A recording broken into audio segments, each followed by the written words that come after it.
gold and silver, the current trade is a trade that's the mother of all trades, because it's betting on the failure of the system, of the financial system. If you look at the financial news, they're all saying, well, the Dow, the Nasdaq, the FTSE in the UK, they're all making new all-time highs. Everything's great. But if you look at those indices in terms of gold, they're not doing great. So the question is, will gold go to 65.71, which is tied to our disposable income, prorated back from 1980? Or will gold go to M2, which was also tied to gold's price in 1980? Gold may be showing signs of a bubble formation, with prices on Monday scoring their 36th record high of the year so far, but not all analysts are convinced that the precious metal has overextended its rally. Gold prices reached new highs on Monday, while silver prices touched their highest levels in over a decade. Citi strategists predict this upward momentum in precious metals will continue, potentially driving up prices of other metals as well. Global analyst Mario Innecco calls gold the mother of all trades and says it's not too late to protect your savings. In a note on Monday, Deutsche Bank analysts forecast that gold prices could rise above $4,000 by the end of 2025, implying a full-year return of more than 50%. That kind of price appreciation would make gold the year's best-performing asset and likely put it in the top decile of S&P 500 stocks, on par with Nvidia. In the current scenario, central banks' endless printing is unraveling. Mario Innecco explains that gold's surge signals their lost credibility, a pattern seen throughout history, from revolutionary France to Japan's quantitative easing. This helicopter money inevitably ends in a collapse of confidence. Looking forward, Innecco warns that with financial repression, collapsing fiat currencies are revealing the system's fragility. For him, gold exposes the truth by revealing the true loss of purchasing power in fiat markets. The US dollar index has fallen more than 10% against major currencies this year, its steepest decline since 1973. The reserve currency issuer must be large and influential in global trade and finance, encouraging broad usage. However, countries such as China, Russia, and Iran have increased their non-dollar trade, and central banks have raised their gold holdings and diversified their foreign exchange reserves. Before we dive into Mario Innecco and VinceLanci's sharp insights from their latest interview, make sure to hit that subscribe button and tap the bell icon so you never miss a moment when truth meets the market. Let's get into it. I think gold and silver, the current trade is a trade that's the mother of all trades, because it's betting on the failure of the system, of the financial system, and it's going to be huge. So before I go further, just wanted to say, yes, it's not too late yet to protect your fiat currency savings with some physical gold or physical silver or both. Why are gold and silver going up so much now? Why is gold taking off? Well, I think what gold and silver are telling us is that the central banks are losing. Their idea that you can just print and create currency and credit out of thin air and that everything will be fine is unraveling. And that's something that I realized because of reading history. There's some other books which I won't touch upon today, but I do have a book recommendation playlist that you might want to look at. But the event that really convinced me that this was eventually going to happened in 2002. So yes, I've been very patient, and I haven't changed my view one bit since then. But that's when Ben Bernanke spoke at an economic club in New York or wherever, maybe Washington, D.C.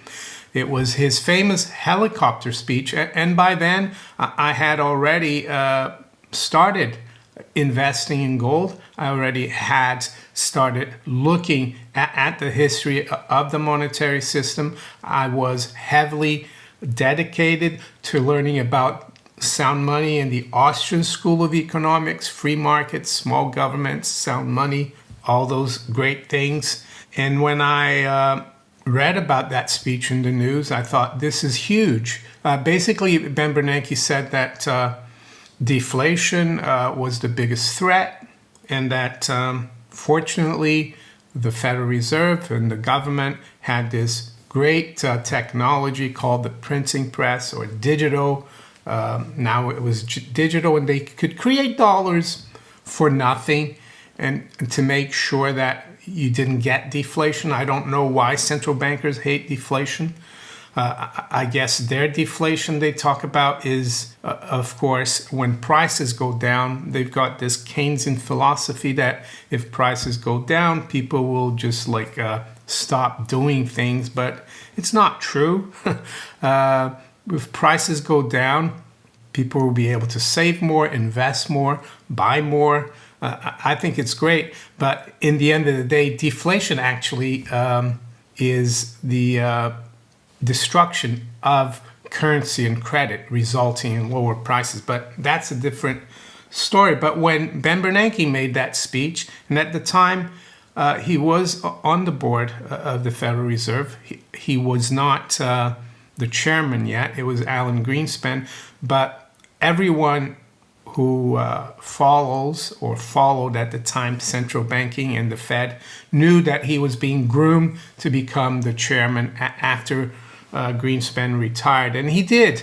So that was when I decided, well, we're down this path, and the Japanese already had taken this path of QE, money printing, and one of the reasons I thought it would end badly is because I read history. I read, for example, that in revolutionary France, they tried the experiment with the assignats. And even then, those assignats were backed by land that the revolutionary government had confiscated from the church and the nobility or the aristocracy.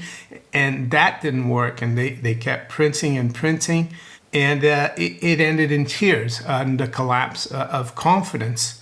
And confidence is still there right now in the fiat currencies, but I think that there are a lot of events that could trigger the loss of faith and confidence. One event, for example, is what's happening in Europe vis-a-vis France and the UK in terms of sovereign debt.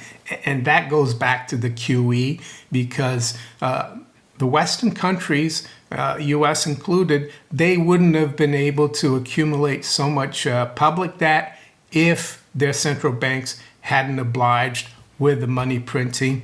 And we're told that the central banks have controlled inflation, or CPI. But, tell me honestly that it's a lot cheaper to get things today than it was 20 years ago. No, it's like our currencies by a fraction of what they used to, and now it's accelerating. And that's what gold is telling us. Not just that the system is under threat and that the central bankers and the politicians, they've got no other alternative but to cut, to do more QE, to do yield curve control, also to do what they call financial repression, which is basically lying about the bond yields, government bond yields, forcing insurance companies, financial institutions, pension funds to buy those bonds to keep the yields low so that governments won't collapse, because that's the problem right now. And government collapse means the collapse of the currency. So they're between a rock and a hard place, and that's what gold is telling us. So before we look at Jesse, we're going to look at Jim and Peter, Jim Sinclair and Peter Carlin. Unfortunately, Jim Sinclair, he forecast, or he knew all this was going to happen too. He was waiting, I think, when he passed away a couple of years ago. The only pillar that he had that hadn't been confirmed yet was a bear market in U.S. Treasury securities, and we have that in spades now, and that's why gold is doing so well, and silver is going to do very well too. Don't neglect silver. So let's go to page 70, and I've done this before, but many of you haven't heard this. This is on page 70. Gold is a revealer of falsely stated wealth. And I would say as well, if you look at the financial news, they're all saying, well, the Dow, the NASDAQ, the FTSE in the UK, they're all making new all-time highs. Everything's great. But if you look at those indices in terms of gold, they're not doing great. And this is what this has got to do with here. So gold is a revealer of falsely stated wealth. When wealth is overstated and expectations for future wealth are unrealistic, fiat currencies depreciate. Well, that's what's going on. Regarding gold's true value, VinceLanci insists the market price is deceptive, while income models and M2-based measures explode toward $12,000, and most believe gold will follow the money supply. He states the core question for analysts is whether gold is tied to household income or monetary expansion, with most betting on the latter. Experts like VinceLanci underscore that the financial elite are quietly hedging their bets. He notes that Michael Hartnett is advising investors to hedge the Mag 7 bubble with gold, while Deutsche Bank now forecasts gold and silver higher. Lanci concludes the long-term outlook for gold remains bullish, with a baseline target of $6,600 and a potential for much higher prices as policymakers tolerate inflation. Concerns that tariffs and Trump's immigration crackdown would slow U.S. growth and potentially push the economy into a recession weighed on the dollar through those months. The decline may have also partially been driven by de-dollarization or the Sell America trade, in which foreign investors, spooked by the Trump administration, dumped dollars and treasuries. Late last week, Chris Wood, who I've been reading for years out of Jefferies, he's positioned in Asia, and he's very well coordinated with the Asian markets and gold. And he's been, he's one of the older guys doing it for years. Anyway, they adjusted their model and said that gold should peak at 65.71. So let's read a little bit of that. Chris Wood ties gold's secular peak to U.S. disposable income and says the tie will be 65.71. We show money supply math paints a much higher price. Now, Jefferies' Chris Wood reaffirmed his long-term gold framework this year, noting the metal would need to reach about 6,600 per ounce to match its 1980 peak share of U.S. disposable income. That report, which we shared, highlights gold's advance from 3,700 today, but frames 6,600 as a secular benchmark, not a trading target. Goldfix did a comparative analysis that shows a more aggressive lens, similar to what other people talk about M2 is. Applying the same method that Chris Wood used, not Woods, using a more aggressive lens, using M2, suggests 11,900 per ounce. The divergence underscores the gap between using household wealth and systematic liquidity approaches. Here's what I mean. In 1980, M2 and disposable income lined up with gold at $880, whatever it was. Over the years, see those lines there? Over the years, disposable income lagged. It's the orange line, the pinkish line, and M2 increased.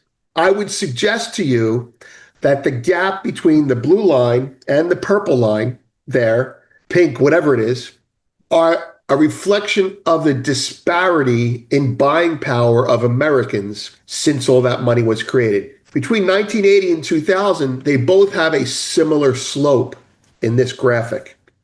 But after, say, approximately 2009, after the Great Financial Crisis, buying power remained the same by this measure, disposable income, as M2 ramped. So the question is, will gold go to 65.71, which is tied to our disposable income, prorated back from 1980, or will gold go to M2, which was also tied to gold's price in 1980?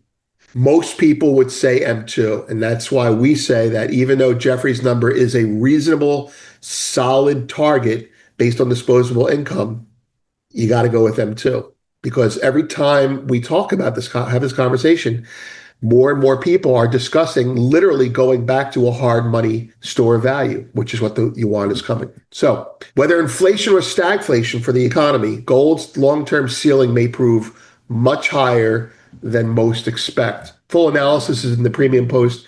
Jeffries, gold to peak at 65.71 and why that might be low.